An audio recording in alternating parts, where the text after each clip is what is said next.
Welcome to musicstudios.co.nz. I'm Ralphie, your host, and I'm with Zorran Mendonsa. This is part 2 of his wonderful production studio. It's great. It's great to hear about the story behind the man. If you haven't watched the video, do so now. But we're going to take a tour of your lovely converted garage. Converted garage, that's right. Yep, I had some help from a client. Yeah. Who was he is high up in the interior world, and he does shops and restaurants and offices and stuff like that. Yeah. But he also has a band that he plays in, and I was doing some mixing and recording for him, and we got talking, and he offered very kindly to help me put a studio together in my garage in exchange for to turn the guitars up extra loud in the mix. No, I'm just kidding. Just some studio sessions. Yeah, and just in return for some work. So that's a good trade. It is a good trade. It wasn't a full trade. Obviously, there was still I still had to pay for a lot of it, but it really helped. Like, he had all the contacts, expertise. He sent his best men on the job. Got it all done within a week. Wow. So yeah, it was actually amazing to have that. Yeah. Help me put it all up together, and then I just got some extra sound treatment. So it's actually nice to record vocals in. Awesome. Yeah, it sounds like a pro studio. It doesn't. You know what I mean? Like, I think that's the kind of thing you don't really hear until you leave a place or a studio like that. So I think that's the thing that makes me happy with the stuff that I record in here. Yeah. Especially if you're talking about vocals or acoustic guitars. The room plays a what else do you record here in terms of most instruments? Pretty much any acoustic instruments. Yeah. For big rock drums, I would outsource. Yeah. I'd recommend that we go to a different studio. Depends on what the band wants, what kind of sound they're after. How big a room for that kind of kit? Yeah. So if they want a big sound, we'll go to a bigger room. Yeah. I love the lab though. For some reason, love the lab. I absolutely shout out to Ollie. Yeah, I love that. We've done a studio of the lab as well. Yeah, that place is amazing. I love that. I love going there. Yeah. And I also love Roundhead B, the downstairs one. Yeah, right. That's super awesome. So yeah, I love going to places like that. But you're known as the mix guy. You're known as the guy that people take their mixes to. They might record it, say, around, like a bigger studio, but then they come to you. I mean, I've heard this from multiple people, so. Yeah, humbling. Really. Yeah, it's pretty cool. Like when you hear that people have recorded in a bigger studio and they still want you to mix it. Yeah. And there is a lot of detail that you can bring out in mixing, and so I guess sometimes when you're in the throes of recording, you're not necessarily in that headspace to do that. Yeah. Or you don't have enough time, or whatever the reason may be. But yeah, they bring you strike me as a details guy, because we were just talking earlier how you love pulling up existing multi-tracks of like famous songs, and I kind of likened you to someone like Indiana Jones going through and finding like the lost scrolls of something, and that's kind of what you do. You're just that really cool detailed guy that kind of has listened to hundreds of mixes, and then that kind of translates to your mixes. And thanks, man. It's really cool, man. Thanks, bro. It's really cool. I mean, you got to know what's out there, what people are doing, and what kind of sounds they're getting, and if you want to hang with the best, if you want to get to that level. I find someone said that to get to creativity, there's an element of emulation, but then you kind of take it to somewhere new as well. So. Too right, man. I mean, I think it's a fine line between ripping off and being inspired. Yes. But I think any musician would have some heroes. Yeah. And I don't know if you'd want to be a musician without having some influence. Every musician has a moment where they go, "What's that sound?" Or Well, it's like being a chef. Like knowing which ingredients kind of go together. Yeah. And then you can create something from that. Right. Yeah. So that's really cool, man. Hey, I'm intrigued more about. We'll go check out your wonderful. It's minimalist, but it's like everything you need kind of thing in terms of if you want to go to a place for mixing, and vocal tracking, things like that. It's so cool. But tell me about what's behind these walls. Like I'm intrigued about how you converted this garage.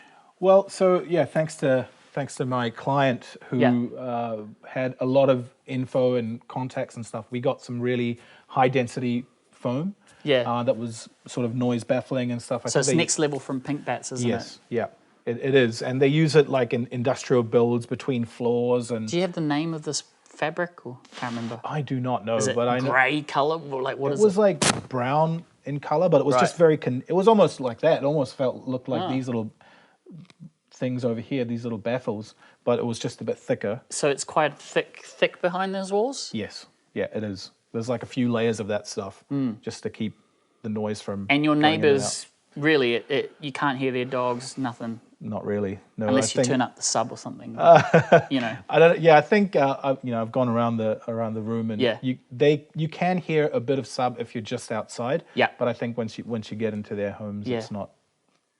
And the nearby houses are not like right there, you know. So yeah, I haven't had any complaints yet. Yeah, so that's cool. Touch wood. Yeah, no, awesome. Hey, show us around your cool creative space. So I suppose. Where should we start? Let's probably start with the computer, since that is a requirement. Since I don't have a tape machine. Yeah. So the computer is actually all in here. Is it? There's like a little storage room.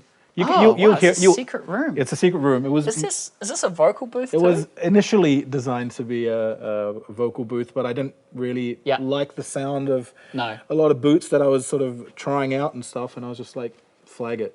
So, every proper studio should have a machine room, though. Hey, it just adds a lot of noise. It's an amazing difference, and I would encourage anyone to try and find a way in whatever capacity to have that machine out of there. Because look, I mean, you can hear it. Look, if I close it. Go on. Yeah, that's cool. You know, so I think. So was this here when you first got? No, it wasn't. Made this was all built. Yeah, these doors were from the same. Spot. We got the doors from the. Yeah. Apparently, these doors are from a job at Mount Eden Prison. Oh, really? That's what the person told me. But I haven't been to Mount Eden Prison. Don't intend on going Knock on wood. So yeah. None of us ever go there. Yeah. Place. So I'll take his word for it. But that's the machine room. So that's got. You're a guitarist. Tell me about your guitar world in terms of what you're using. Yeah. So I think in terms of what is great to record in here, vocals, acoustic instruments, electric guitars, obviously synths and keyboards and stuff like that as well. Yes.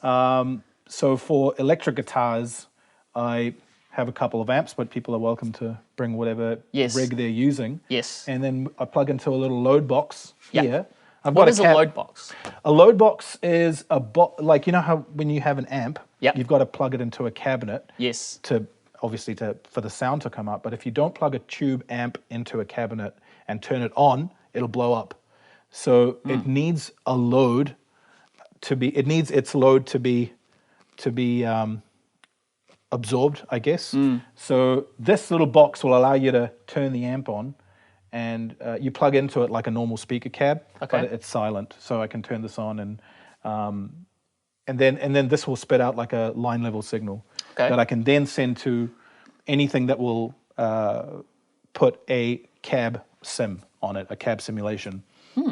So I use the AXFX for that, and I put a cabinet. I can choose whatever, 1x12, 2x12, whatever, and then you can add effects from there as well. So I do use that for my guitar tracking, and sometimes if someone wants to mic up the cab as well, we can do that in here. Yes. But 9 times out of 10, people are happy with the sound that we get out of the rig. So we do that.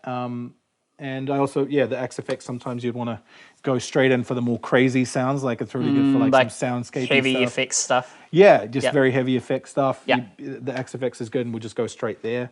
Yeah. But it's that's cool. Yeah. I have a soft tube console one. Do you use it? This thing here. I loved it for a while, man. Yeah. I really did. Really? Yeah. Because I just found like I was just looking at the screen.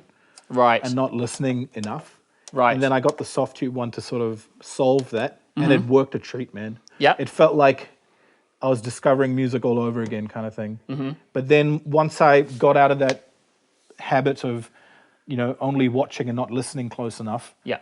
Then I found like I found that I liked other plugins, and I found like I wanted to stack more and more and more. So it wasn't like an all-in-one solution. I was just going back, and then I just found it quicker and better to ditch the console one and just go straight from there. So yeah, I have it in case I ever have that problem again. Yeah, where I'm just watching and not listening. And I suppose you still have it in case you do have those plugins and you want that kind of sound. Yes. Then I mean, essentially, it's trying to do an SSL console, right? Yeah, right. And they've put other consoles on plugins there.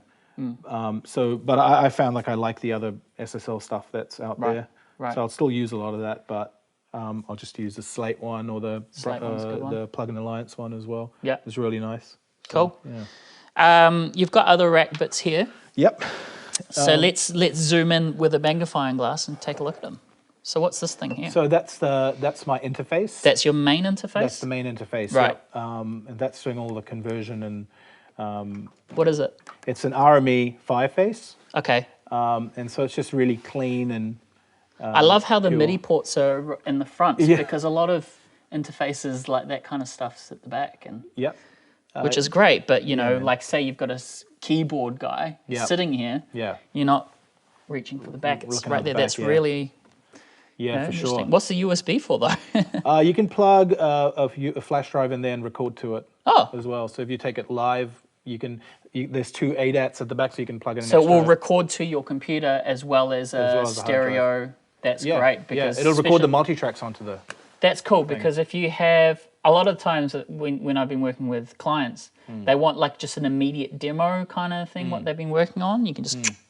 Do you do that? Yeah. I usually, it's quicker for me to do it through the computer. Right. But it's there as an option. It sure is. I think it's more, I mean, from what I understand, it's more for live use and stuff like that. Like that's cool. If it's in a I library, can imagine. Imagine using that for a concert through that. Yeah.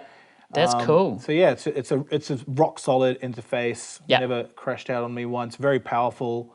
Lots of good routing options. Create headphone mixes and stuff for different people. Yeah. So I can do up to 4 headphone mixes through it. Then below that is a headphone app. Yeah. Cheap and cheerful. It does the job. You know, you've got several players here. They all want headphones. So I've recorded up to 15 people. Yeah. There was like a group vocal. How many microphones does that? I just put about 3 microphones up there. I mean, I find for group vocals, like the thing I like doing more than having a lot of mics is doing a few takes of it. Yeah. And then enhancing that. An interesting story you were telling me in between the filming of Story Mode, the part 1 of this, is you know how you did the live sound for Imogen Heap? Yes. She uses a lot of microphones, doesn't she? Yeah, she did. And in her hands? She had mics on her hands, and so she had these little lapel mics that were taped onto her hands, and she had a bunch of different instruments that she'd collected on her travels and you know, some I've never seen before. Yeah. And then she would just go and play them and loop them as part of her song creation. Yeah. And it was just amazing that, and it was all, you know, the mics were wireless, so there was no wires dragging her back, but she would just go around and as inspiration struck her. Did she use the gloves that she was known to develop? Yes, she did. She used the MIDI gloves, and that was awesome as well because the crowd got super into it. They were all lit up and stuff as well. So she, you know, she could control the MIDI with her hands, but she would also use her hands to control the audience as well and go, you guys sing this bit and you guys do that bit, and then she would also have the sound going with that as well. Do you remember how many microphones you had for that concert? Well, on her hands, it would just be 1 each. Yeah. But she had a couple of others as well. Yeah. But, Quite a few. Nothing. You're not scared. What I'm getting at is you're not scared with how many mics you need to put up. If you need 12 players in here, you can do it. Yes. Absolutely. That's what I'm saying. Yeah. Because how equipped are you in terms of how many inputs at the same time? I could do, at the minute, I can do 8 inputs pretty easily. Yeah. But it can be expanded up to 24. 24, yeah. Yeah, that thing can take, I think, 24 inputs pretty easily, if not more. I think it's advertised as more. That's cool. What's this PreSonus thing here? Yeah, there's a couple of pre's there. So if I've got extra sources, then my first pre that I'll go to is that other PreSonus one over there, the far end, the ADL. This one here? The one below it. Yeah. Yeah, the ADL 700. So that's like a tube channel strip. Right. And I just find it really versatile, and I love the sound of it. Yeah. So that's your go-to? That's my go-to. Is this a Chameleon Labs? That's a Toft. That Toft. Yeah, that's a Toft. So that's I know a few engineers that swear by them. Right. Yeah, especially for the EQ. Yeah, totally, man. The EQ's where it's at on that. So that's unit. A dual, is it? That's a single channel strip there. So full channel strip? Most of the time I'm recording 1 or 2 things. Yeah. So I'll just be happy as to do with to do it that way. Yeah. And then if there's more, then I'll go through the PreSonus pre's, or the RME's got 4 pre's on there as well. Yeah.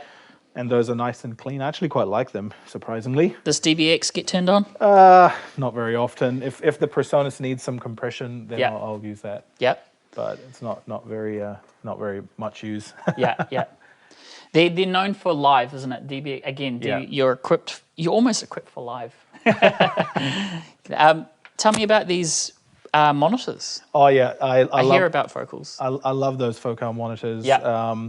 Those are the twin 6BEs. Yes. And they're really good at being monitors. I mean, that sounds funny, but you can get a lot of monitors that sound great.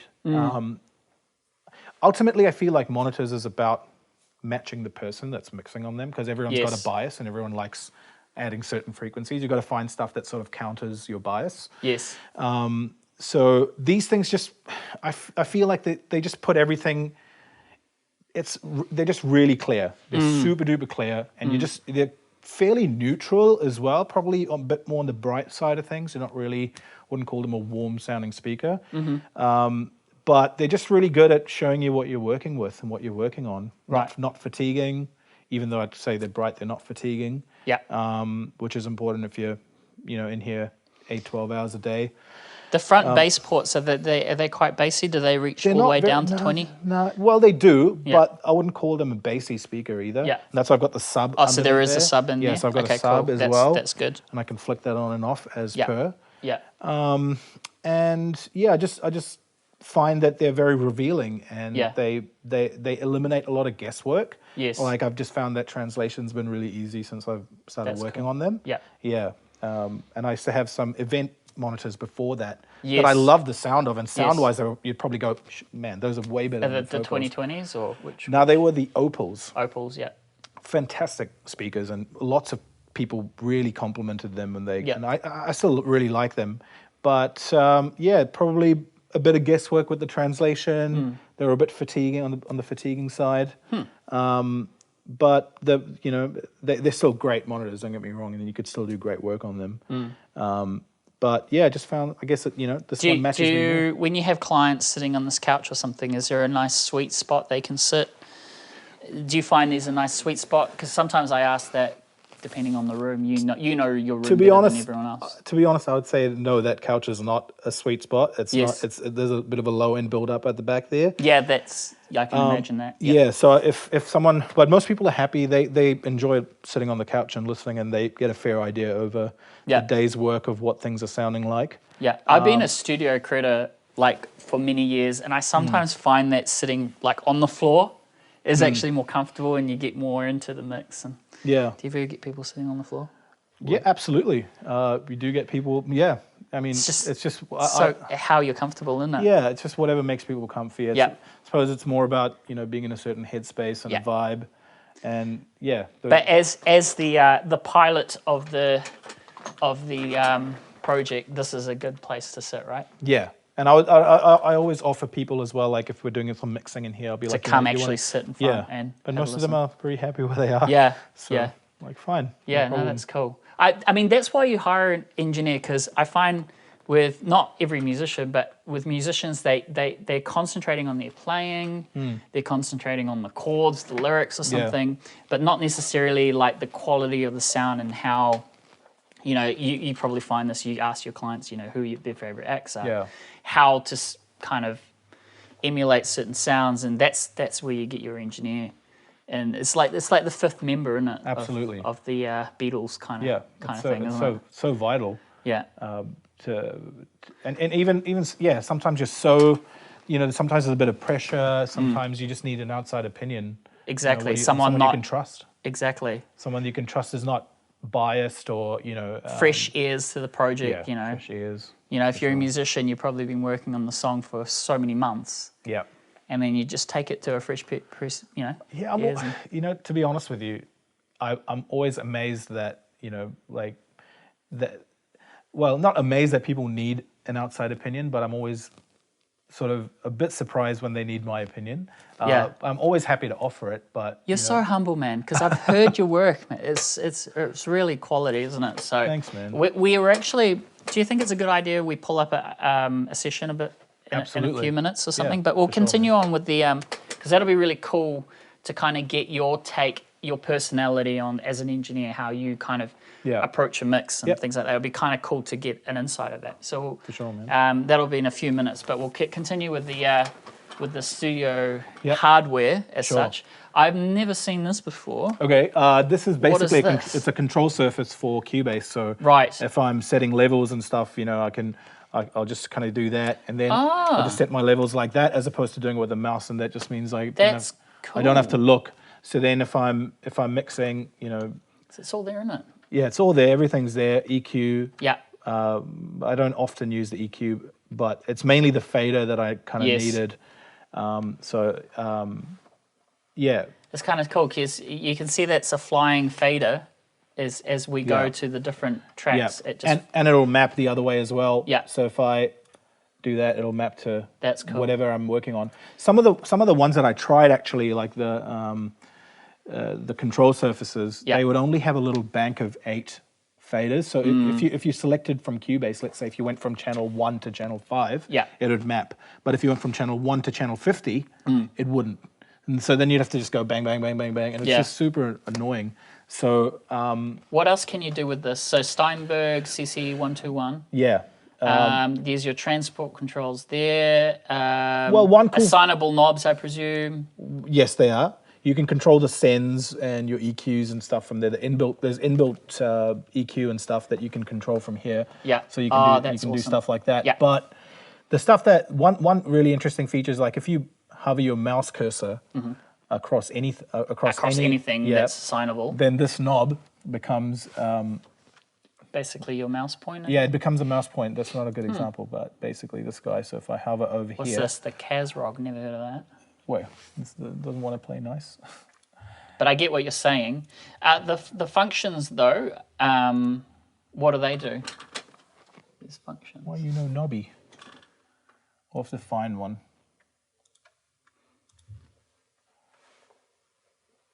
Here we go. Yeah. So that'll move the knob now.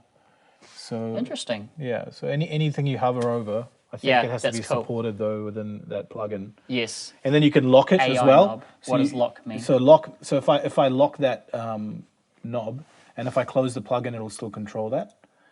So, that's cool. Yeah. That's cool. So, but I to be honest with you, I mainly use the fader. For the fader, yeah. I think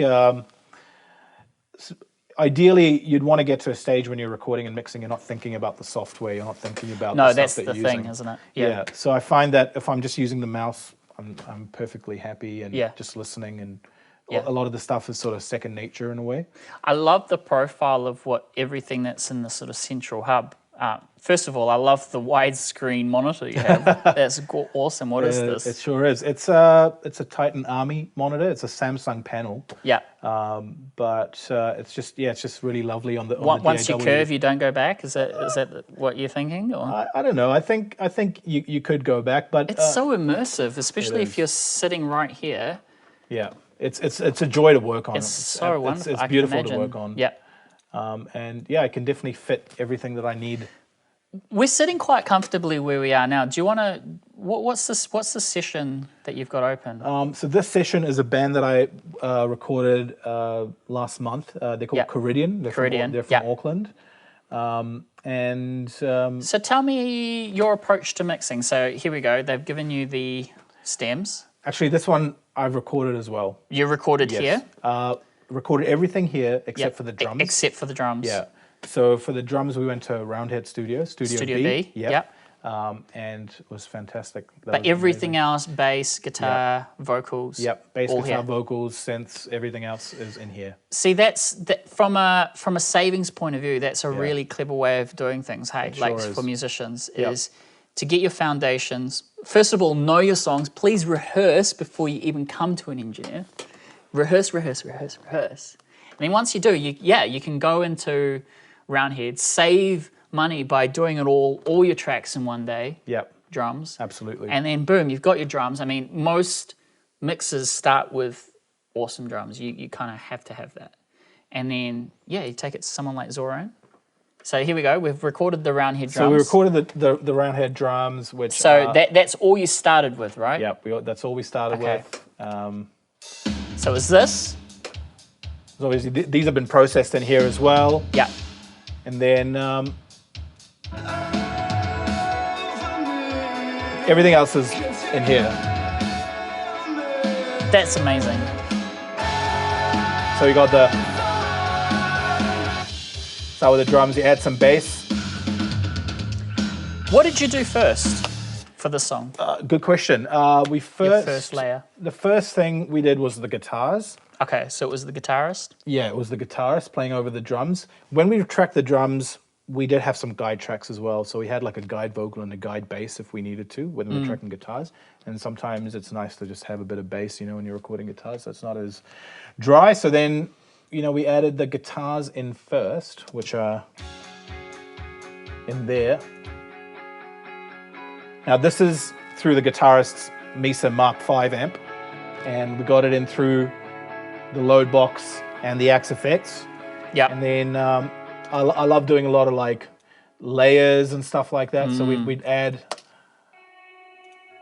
stuff like that. And was that improv when you, especially with guitars, did you find you improv'd a little bit when you were in the studio, or did the guitarist know what to do exactly? No. Or was it like 80% or? Well, I would say, without being disrespectful, the guitar player is awesome. But most of the layering stuff, I think, is what I bring to the table. As a guitarist yourself, as a guitar, right? Yes, absolutely. So, and this kind of ear candy stuff is, I love hearing stuff like that in records. Yes. And that's what picks my ear up. If I hear like a nice ambient sound, I'll be like, drawn to it. Yes, especially if you've got headphones, right? Yeah. And with Kiviridian, the challenge was to still make it sound like a one guitar band. Yes. Because, we still wanted them to go live, but not miss any of the stuff. Yes. So it had to be sort of blended in nicely, but still be full and, modern enough to stand up to any production out there. So, this guitar stuff almost takes the place of synths and kind of does that. And then we'll just layer things up, Interesting you say that. So, because there's no keyboardist in this band, right? So you're compensating with atmospheric guitars. Yes. Atmospheric guitars, reverbs. Drones. Yeah, that's awesome. And then we'll just layer stuff up as per. What would music sound like without reverb, hey? I can show you, but I don't think Nirvana. Well, they'd probably have shorter reverbs, right? Right. So a lot of that. It would just sound. That's a good question. That's cool. I want to keep listening. So, okay. So did you play guitar as well on this, or was it sort of more direction? Hey, let's play a few drones. Yeah, here the latter. and there. Yeah. Okay, cool. But to be honest, I have in the past with Kiviridian, but I think we've worked together a lot before. We did an EP together, another single after that, and then now this EP. So we kind of have a good working relationship. That's cool, because it's almost like a marriage. Hey, once you find sort of your fifth member of the Beatles, man, you keep going. Yeah, and Kiviridian have been awesome as well. Like they were very happy with the first song that we did. Like I offered a lot of input and changed the song quite a lot, which doesn't always happen, but that one I think needed it. And then after that, they were just like, "Good, you do your thing, man." How do you process the guitars here? Do you have much going on other than the sort of ear candy stuff you're talking about? The meat and bread stuff. Like, what do you do with the guitars? My meat and bread plugin is the virtual mix rack. So I love these. I love the concept of adding modules in and out. And, it's just... so do you subscribe? Because I know you can subscribe to get all plugins, or you can kind of buy them up front. Yes. You prefer to subscribe? I do, because they put out new plugins every year. And, there's like $200 for a plugin, and you just pay $200 for the whole year, and you get... You're constantly inspired and updated, aren't you? Yes. And they've got enough now to warrant the subscription, really. They've got reverbs, delays... Everything you can imagine. Yeah. So. Okay, so going back to your processing of guitars for this track. Yep. Tell me about. So you did the drums, recorded at Roundhead B, and then you did the guitars, and then what did you do? Well, in terms of processing, Can imagine the bass, maybe. Yes. After the guitars, there was the bass. Yeah. And this song has a couple of different bass sounds. So you've got your clean bass. How many people in Kiwiradio? Is it 4? 4. Okay. Just a 4-piece. So you got your clean bass, which is very. And how do you record bass? Do you amp it? Yes, sometimes we'll have an amp going, and then I'll always catch a DI as well, and then I find 9 times out of 10 I'll just use the DI. So for this song though, they brought in their own amp, and you kind of mixed it. And, well, because we'd worked together before, I was like, let's just skip all that stuff. Really? Yeah, and I just got the DI. And just DI? Yeah, and we had a tracking sound as well through the X Effects that's got a couple of bass amps. Oh, interesting. And then, so just this is all built off the DI, and then I'll reamp it. You reamp it, yeah. Yeah, so I use like this little dark glass plugin that is sort of a drive. So this is kind of like doing the amp part of it. So if I take this away. Oh, that sounds not good. What is that? I don't even know. I don't know what that is. It's not good. Is what it is. No, it's great playing. It's not even a bass anymore. Yeah, it's not. It's like a little. It's 1 kilohertz, just concentrated. But yeah, it's. I don't know. I think you could probably bang on with that Indiana Jones reference. It is a bit cavalier, and it's a bit taboo maybe to not capture an amp sound. But I think I know where I wanted to end up, and with Kiwiradio, and I got a lot of freedom. So they would just like make it sound good at the end, and with them, like they rarely have any mix notes, like, believe it or not. I'll send them the first mix, they're like, yep, happy as.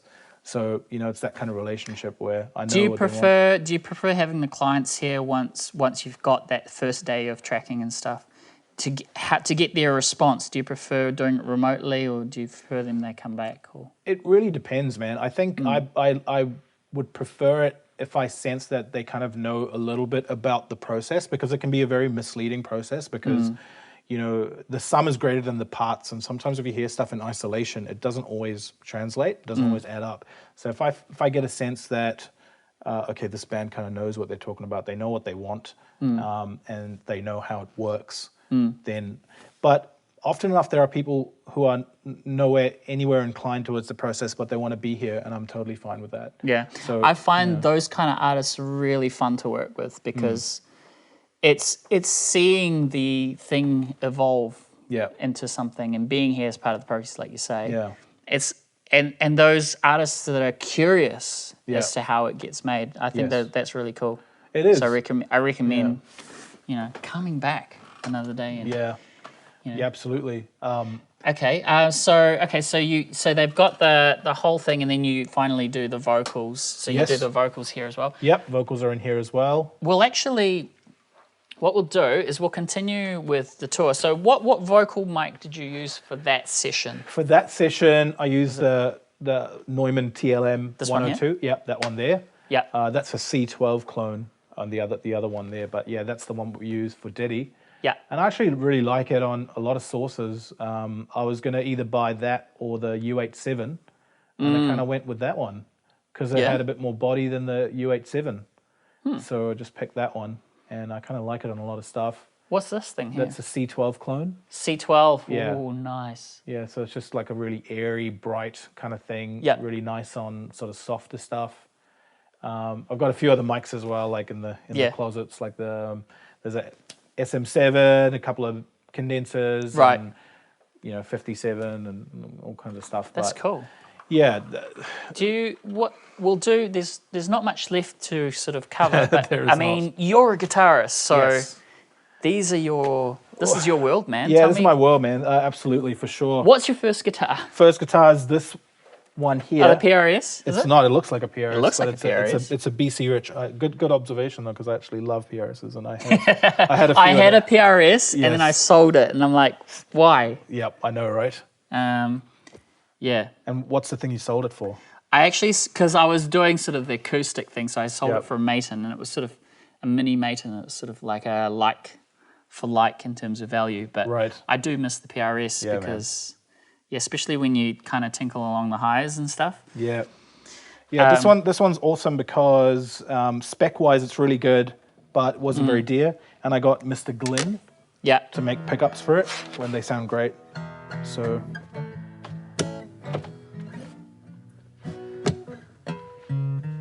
yeah, it's a Martin acoustic, nice full-bodied sound. That's cool, man. Yeah. I'm instantly attracted to Martins. I find I know, right? It's such a good singer-songwriter. You either go for this or a Taylor or something, but yeah, it's such a good, solid singer-songwriter guitar. Yep, and that one's a Les Paul Studio. I had a Gibson and I sold it, and another one of my regrets, but this is cool. You sound like you've lived a fabled life there. I have, and again, it's one of those first world problems, but sometimes you kind of need to sell something to fund something else. So yes, but right. This collection is amazing. I mean, you've got a little bit of everything. Yeah, that's the goal, to try and cover a few bases. Squire Fender. What's this one here? It's a regular Strat, Fender Strat. Nice. You have a bass guitar. Yep, cool. that is a Fender Jazz. You have two bass guitars. Why do you have two bass guitars? Four string and 5 string. Okay, that's cover all bases. Yeah, 4 string and 5 string, and that's all you need, right? I'm here all week. Yeah, what's this one? Absolutely. So this is literally a 5 string. Yes. Sterling sub. Yep. Quality. It's a subjective term, but it's good, man. It's better than what it's got good value for money. Yeah. So yeah. And finally, an Ibanez. Yeah. I know a few guitar. Look, this is Zorran with an Ibanez. Play us a little bit something. I don't know. Is that putting you on the spot a little bit? Yeah, it sure is, but especially with an untuned guitar, maybe. Oh, it is tuned. Because I know a few guitarists who like Ibanez was my first guitar, and then but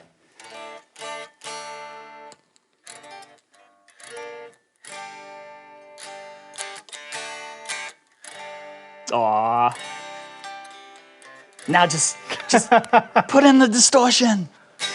Now that's putting you on the spot, but what I'm saying is you've got so many lovely colours to play with here. Yeah. And I'm really happy to be here, man. This is really bro. cool. This is a really cool tour. Thanks, man. And glad you like it. Yeah. We're in Henderson? Henderson. We're in Henderson. So if you're in this area, check out Zorran. And even if you're like 30 kilometers away, still come to Henderson because this guy has the ears. He's a really cool guy. Thanks, and it's so awesome to finally meet you.